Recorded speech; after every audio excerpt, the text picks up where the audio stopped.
সালমা, ডিশলাইটে দে তো। ডিশলাই নাই, কাল রাতে ফিরফির করে পানি ছিল না, ভিজে গেছে। আমি তো সকালবেলা একা ধরে থেকে পাইনি, লোকের বাড়ি থেকে আগুন চেয়ে এনে সে একা ধরেছি। ডিশলাইটটা ঘরে তুলে যেতে পারিস নি? আভা এখন আছে? পাটকাঠির আগুন আর থাকবে নাকি? দেখো গো আছে কি। শালের বাড়িতে তো আগুন পাওয়া যায় না।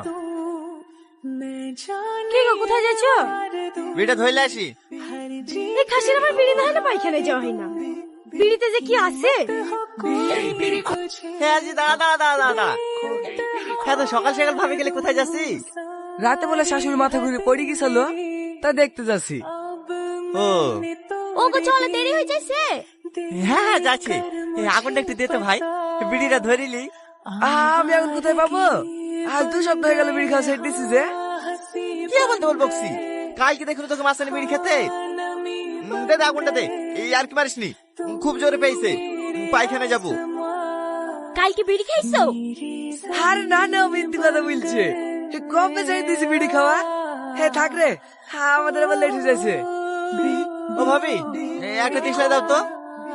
ডিশলাই তো ফুরে গেছে গো। একটু বসো, তোমার ভাই বাজারে গেছে, আসলো বলি। ওই গো রাধা, মালগুনা লামিলাও। দাও দাও ভাই, এই একটা ডিশলাই দাও। দাঁড়া দিছি, মালগুলা নামিলি। ও মাল তুমি পরে নামাইও, তাতে ডিশলাইটা দাও।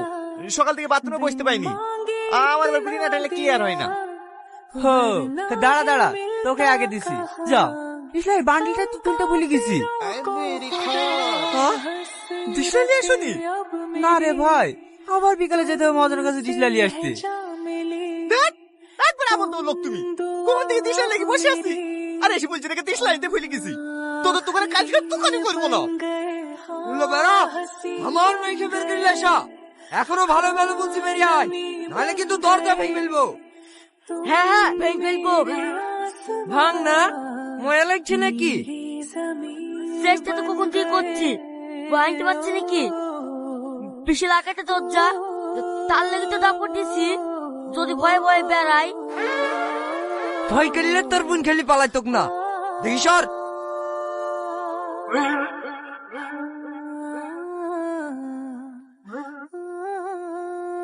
ওরে বাবা রে, বুঝলো না চাচা, বিশাল আকারটা। এভাবে হবে না, ভালো তো এসে দরজা খোল, না হলে না হলে না হলে ঘরে আগুন লাগিয়ে দেবো। এ বিশু, জায়গার দিয়ে পেট্রোল লাই।